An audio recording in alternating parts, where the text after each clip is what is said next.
मनुष्य जो है पूरे दिन इस संसार में रहता है, तरह तरह के लोगों से मिलता है, तरह तरह की जगहों पर जाता है और इसी कारण जो है जहाँ पर भी वो रहता है, जहाँ पर भी वो जाता है, जिन भी लोगों से वह मिलता है उसकी प्रकृति वैसी हो जाती है। वैसे ही विचार जो हैं उसके मन में पनपने लगते हैं। कहते हैं कि इंसान उसके आसपास जितने भी 5 लोग होते हैं उसका एवरेज सोचता है।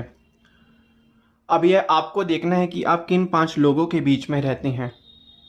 अगर आप माया रूपी जो मायावी ख्याल वाले जो लोग हैं उनके बीच में रहते हैं तो आपका मन अपने आप ही माया रूपी हो जाएगा। अगर आप भक्ति रूपी लोगों के बीच में रहते हैं तो आपके विचार भक्ति रूपी हो जाएंगे।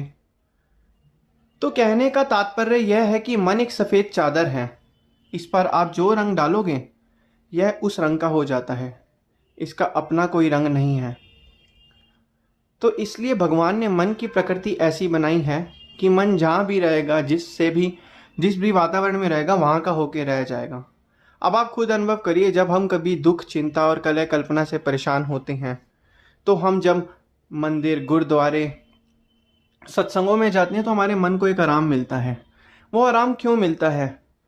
क्योंकि पूरे समय हमारा मन जो है इस संसार के अंदर लगा रहता है और थोड़े समय बाद इस संसार से हटकर मन जो है वो भक्ति रूपी विचारों के अंदर मिल जाता है, जिससे हमारे मन को शांति मिलती है, आनंद मिलता है, प्रभु का हमारा प्यार बढ़ता है, हमारी भक्ति बढ़ती है। तो इसीलिए वक़्त के संत महापुरुष यह फरमाते हैं कि सत्संग में जाना चाहिए। सत्संग का मतलब क्या है? सत्संग है मान सरोवर सुखों की खान बंदे, सत्संग से ही मिलते हैं सचमुच भगवान बंदे। सत्संग एक ऐसी चीज़ है जिससे मनुष्य के जो विचार हैं वो शुद्ध होते हैं, मनुष्य के अंदर विवेक पैदा होता है, मनुष्य को सही और गलत का पता चलता है। अब जो लोग सत्संग में नहीं जाते, संसार रूपी माया रूपी वातावरण में रहते हैं, उनका ख्याल और उनका विचार और उनकी आदतें माया रूपी ही होती हैं। जिस तरीके से हमने कहावत पढ़ी है भैंस के आगे बीन बजाने वाली, उसी प्रकार अगर सत्संगी मनुष्य जो है माया रूपी मनुष्य को जितना मर्जी ज्ञान दे, जितना मर्जी समझाए कि भक्ति जरूरी है, भक्ति करना चाहिए, आत्मा का कल्याण करना चाहिए, यह चीज़ जो है उसको कभी भी समझ नहीं आएगी, क्योंकि बचपन से ही उसके अंदर वो बीज नहीं डाला। और जो गुरमुख होते हैं, सत्संगी होते हैं, बचपन से उनके अंदर एक बीज डलता है भक्ति रूपी का, भक्ति का और भजन अभ्यास करने का, नाम सुमिरन आराधन करने का, सेवा करने का, सच का। तो यह जब ये सारे बीज डले होंगे तो मनुष्य के अंदर, मनुष्य वो फल रूपी मनुष्य वैसा ही होगा भक्ति से संबंधित सभी चीज़ों का। तो इसलिए वक़्त के संत महापुरुषों का यही कहना है कि सत्संग है मान सरोवर सुखों की खान बंदे, सत्संग से ही मिलते हैं सचमुच भगवान बंदे। तो सत्संग में ही हमें भगवान मिलते हैं।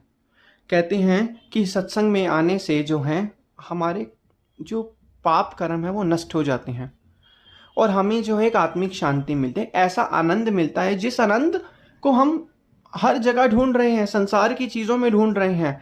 लाख कमाते हैं तो ये सोचते हैं 5 लाख कमाएंगे तो जीवन आनंद से व्यतीत होगा, 5 लाख कमाते हैं तो सोचते हैं 50 लाख कमाएंगे तो जीवन आनंद से व्यतीत होगा, 50 लाख कमाते हैं तो ये सोचते हैं 1 करोड़ कमाएंगे तो जीवन आनंद में व्यतीत होगा। आज उन लोगों से मिलिए जो ये सब कुछ कमा भी चुके हैं, कि अभी भी उनका जीवन आनंद में हुआ? नहीं। सुख नाही रे हरि भक्ति बिना सुख नाही। यही फरमाते हैं कि सुख नहीं है भक्ति के बिना, आनंद आनंद हर कोई कहे।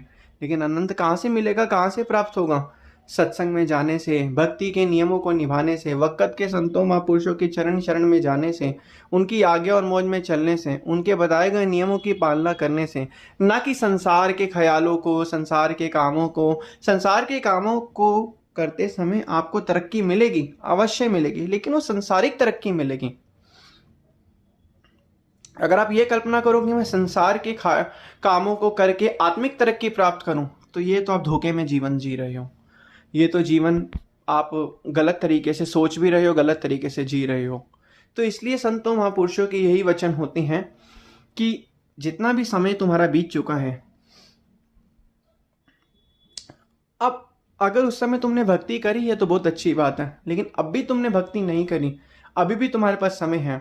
ना जाने इन श्वासों का क्या भरोसा, हमारे यही आखिरी श्वास हो, हमें नहीं पता हमने कब तक जीना है, हमें क्या किसी को भी नहीं पता हमें कब तक जीना है। तो क्यों ना इस जब तक हमारे पास जिंदगी बची है उसमें नाम सुमरन आराधन किया जाए, वरना हम फिर से 84 के चक्कर में, 84 के बंधनों में फंसते रहेंगे, फिर इस संसार में आएंगे, फिर शुरू से सब कुछ स्टार्ट करेंगे। कहते हैं कि कलयुग की जो आयु है वो 4,36,000 समथिंग साल है। कलयुग की जो आयु है जो बताया गया है, और उसमें से जो है 5,000 साल के अप्रॉक्स ही अभी तक बस पूरे हुए हैं। अप्रॉक्स 5,000 साल के अप्रॉक्स ही पूरे हुए हैं। यानी कहने का मतलब क्या है, 4,36,000 में से 5,000 साल ही पूरे हुए हैं। 4,31,000 समथिंग जो है वो अप्रॉक्स जो है विचार अभी भी, वो सॉरी जो साल हैं वो अभी भी बचे हुए हैं। तो अब उन सालों में कितने मनुष्य गए, कितने मनुष्य आए ये तो हमें पता भी नहीं होगा। 100 सालों में इतने मनुष्य चले जाते हैं और आते हैं इस दुनिया में, तो हम देखें हमारी गिनती कहाँ पे है और हम कितनी बारी आए होंगे। आए क्यों होंगे इतनी बारी? क्योंकि हमने इन पुराने जन्मों में भक्ति नहीं करी थी, और हमें तब समझ भी नहीं थी। समझ थी तो आधी अधूरी करी होगी, लेकिन अब समय मिल गया है पूरा करने का। सब कुछ पूरा करना है, भक्ति पूरी करनी है। संसार की चिंता है, कलह कल्पना है, बिजनेस व्यापार की चिंता है, ये जिंदगी भर तक चलती रहेंगी टिल द एंड। जब तक आप सेटिस्फेक्शन पॉइंट आपको नहीं मिल जाता तब तक बनी रहेंगी। तो इसलिए संत महापुरुष क्या फरमाती हैं कि आप संतुष्टि रखो अपने में अभी से ही। तुम्हें नहीं पता तुम्हें आगे क्या मिलेगा, लेकिन कर्म तुम करते चलो, जो मिला है उसमें खुश रहो, संतुष्टि रखो कि मुझे यह मिला, मैं इसमें खुश हूँ। हो सकता है कुछ ऐसे भी लोग होंगे जिनको ये नहीं मिला होगा। अपने से हमेशा नीचे को देखो और आगे हमेशा बढ़ते रहो। वो मना नहीं करते, तुम कमाओ, पैसा भी कमाओ, सब कमाओ, लेकिन मन के अंदर सोच को मत रखो। सारा खेल मन का है।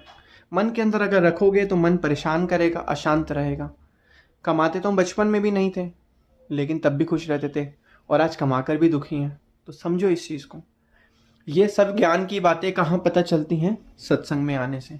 और जितना जितना हम सत्संग में ध्यान लगाएंगे, हमारा मन अपने आप ही वो सत्संग का जो रंग है, वो मन की सफ़ेद जो चादर है उसके ऊपर चढ़ता रहेगा। क्योंकि ये मन, अब अगर आप सोचो मैंने सत्संग की आदत डाल ली है, उसके बाद फिर आप सत्संग पे जाना छोड़ दोगे, फिर मन वैसे ही हो जाएगा। भगवान ने मन को ऐसे ही बनाया है। अगर मन एक ही अवस्था में रहे हमेशा, तो दुख में वो हमेशा दुखी रहेगा, कभी सुखी नहीं होगा, और सुख में हमेशा सुखी रहेगा, कभी दुखी नहीं होगा। तो भगवान ने सोच समझ के मनुष्य की संरचना बनाई है। तो इसलिए कहते हैं वक़्त के संतों महापुरुषों की आज्ञा मौज में जाना है, सत्संग रूपी गंगा में हमेशा हमें जाना है, जिससे हमारे मन के विचार शुद्ध होंगे, और शुद्ध विचारों से ही हमारा जीवन आनंद में व्यतीत होगा।